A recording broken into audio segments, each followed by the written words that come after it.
करूंगा। लेकिन भीष्म ने उस प्रतिज्ञा का स्मरण करते हुए उसमें असमर्थता बतला दी कि मां मुझसे नहीं हो पाएगा, मेरे सामर्थ्य की बात नहीं है।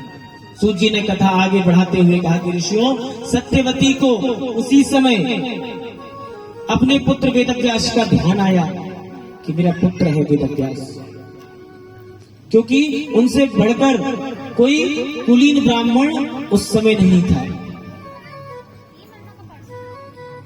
इधर अपने नाना से पूरी जानकारी मिलने पर व्यास जी तुरंत हस्तिनापुर पहुंचे।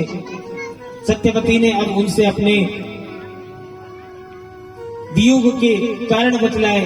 तत्पश्चात अंबिका के गर्भ से अंधे धृतराष्ट्र का जन्म हुआ और अंबालिका के से एक पांडु रोग ग्रस्त बालक उत्पन्न हुआ। इन बालकों को देखकर सत्यवती को संतोष न हुआ। उन्होंने पुनः अपनी बहू के साथ व्यास जी को आदेश दिया तो एक दासी पुत्र विदुर जी हुए। दासी से एक जन्म विदुर जी ने लिया। ऋषियों ने जिज्ञासा से पूछा कि हे महामुने, चित्रांगद और विचित्र वीर को जन्म देने वाली सत्यवती वेदव्यास जी की माता है। सूत जी बोले कि ये भी जो वेदव्यास थे वो पाराशर ऋषि और सत्यवती इन दोनों की संतान हुए वेदव्यास। एक बार जब पाराशर मुनि तीर्थ यात्रा को निकले और उसी जगह पहुंचे जहां मछेरा लोग नदी पर पार कराया करते थे लोगों को, उन्होंने उस मछुआरे से नाव पार कराने के लिए कहा। मछेरा उसी समय व्यस्त था। उसने अपनी एक बेटी जिसका नाम मत्स्य गंधा था उससे कहा कि इन मुनि को नदी के पार करा दो। जैसे ही वह बीच धारा पे पहुंचे, वह नाव को लेकर पाराशर मुनि उसको देखा तो उस बालिका के शरीर से एक दुर्गंध आती थी मछलियों की तरह, इसलिए उसका नाम मत्स्य गंधा था।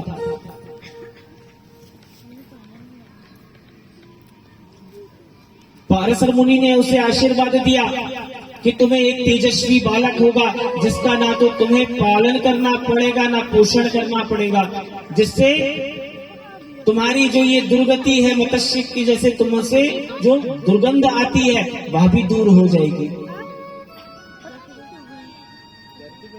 और पाराशर मुनि के आशीर्वाद के फलस्वरूप उस मत्स्य गंधा ने यथा समय एक तेजस्वी बालक को जन्म दिया।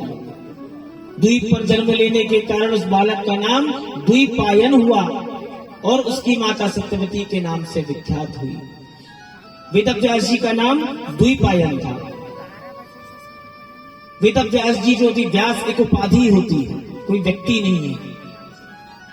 जैसे प्रिंसिपल एक उपाधि होती है, राष्ट्रपति एक उपाधि होती है, प्रधानमंत्री एक उपाधि होती है, वैसे ही व्यास जी की एक उपाधि होती है। जो शास्त्रों में निपुण हो, सारे गुण उनके अंदर हो, उनको व्यास जी की उपाधि प्राप्त हो जाती है।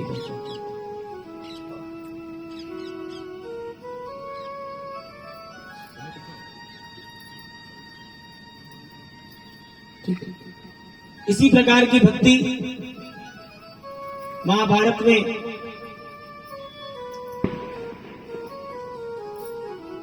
और भी लोगों ने भगवान की करी। मां भगवती की कृपा से सबको सुख प्राप्त हुआ। एक कथा याद आती है कि सबरी जी को सभी जानते हैं। संत कहते हैं कि एक ऐसी भी कथा है जो कि हमने लोगों के मुखों से सुनी है। संत जब समागम होता है तो उसमें एक कथा संत के मुख से हमने सुनी कि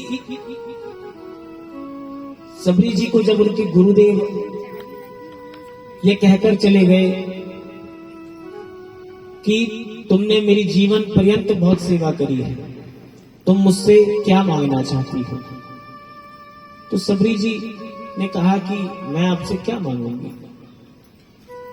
यहाँ सबरी जी हमें यह सिखाती हैं, उनका चरित्र हमें यह सिखाता है कि निस्वार्थ भक्ति होनी चाहिए।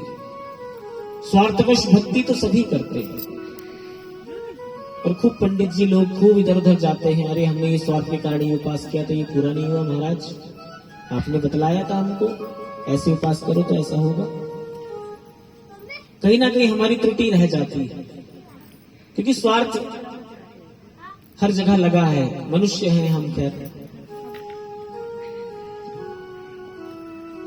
और यह भी सच है कि बिना स्वार्थ के कुछ इस मृत्यु लोक में संभव भी नहीं। जो रिश्ते नाते हैं वह भी स्वार्थ के हैं, है ना। यह भी सत्य है, परम सत्य है कि बिना स्वार्थ के कुछ नहीं है। सुर मुनि गण सब की यह रीति, और स्वार्थ लागे करही सब प्रीति। जब स्वार्थ आपका हो तो अच्छे अच्छे नींबू में भी दूध डाल दो तो वो भी फटता नहीं है, ये स्वार्थ हो जाता है। किसी भी प्रकार की बातें, भगवान की भक्ति हम स्वार्थवश ना करके निस्वार्थ करें तो उससे श्रेष्ठ हमारा जीवन और बन सकता है। सबरी जी को आशीर्वाद दिया कि तुमने जो मेरी सेवा करी है उनके गुरुदेव ने, तो तुम्हें भगवान के साक्षात दर्शन होंगे और उसके बाद ही तुम इस जीवन से मुक्त होगी। और उसके बाद उनके गुरुदेव परमधाम को गए। माता सबरी तब से रोज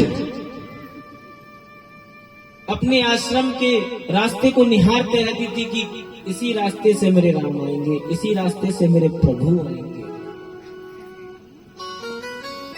रोज उन राह में जो फूल बिछाती, कंकड़ पत्थर थे उनको अपने हाथों से उठाकर फेंकती। कांटे थे, कांटों को मेरे भगवान को चुभ ना जाए, अगर वो इस रास्ते से आएंगे तो उनको गड़ सकते हैं। ये भाव थे उनके भगवान के लिए, सबरी जी के। बहुत श्रेष्ठ माता जी हमारे ग्रंथों में वह बताई, और उनका चित्र भी इतना उनसे ज्यादा श्रेष्ठ है। एक बार जब इसी प्रकार वह रास्ते को बुहा रही थी, साफ कर रही थी, झाड़ू से साफ कर रही थी, तो काफी धूल उड़ रही थी। उसी रास्ते से कुछ ऋषि मुनि वहां से गुजर रहे थे। स्नान इत्यादि करके उनके आश्रम के पास अलग एक सरोवर था, नील कमल की तरह जल था, जलाशय था, उसमें स्नान कर ऋषि मुनि सारे जा रहे थे। अब उस धूल से उनका शरीर वापस गंदा हो गया। सबरी जी को बहुत गंदा गंदा कहने लगी, देखो शर्म नहीं आती, हम ऋषि मुनि हैं, हम स्नान कर जा रहे थे, देख तूने हमारी क्या दुर्गति कर दी, अशुद्ध कर दी फिर पूरा। उस सबरी जी बहुत शील व्यवहार हाथ जोड़कर उन ऋषि मुनियों से उन्हें तर्क वितर्क नहीं किया। उन्होंने कहा, महाराज क्षमा कर दीजिए, हमारी गलती हो या ना हो, हम क्षमा मांगने से छोटे नहीं हो जाते।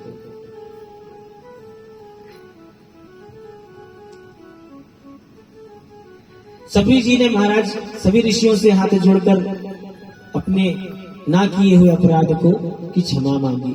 ऋषियों ने कहा, ठीक है, अब से तुम ऐसा मत करना। लेकिन सबरी तो अपने प्रभु प्रेम में पागल, रोज उसका यही फिर दिन, रास्ते को साफ करना, कांटे उठाना।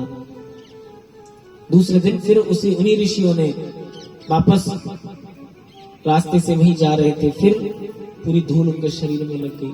अब तो उन ऋषियों का ठिकाना क्रोध का बिल्कुल नहीं रहा। अरे सबरी, तू पागल है, भगवान ऐसे मिलते हैं क्या? तू सोच रही है और भगवान आ जाएंगे? मतलब सारे ऋषि मुनि हम तप योग करते रहते हैं, भगवान की दिन भर पूजा करते रहते हैं, हमको नहीं मिलने आ रहे, तेको मिलने आ रहे। बड़ी उलाहना उन सबरी माता के साथ सारे ऋषिगण कह करने लगे।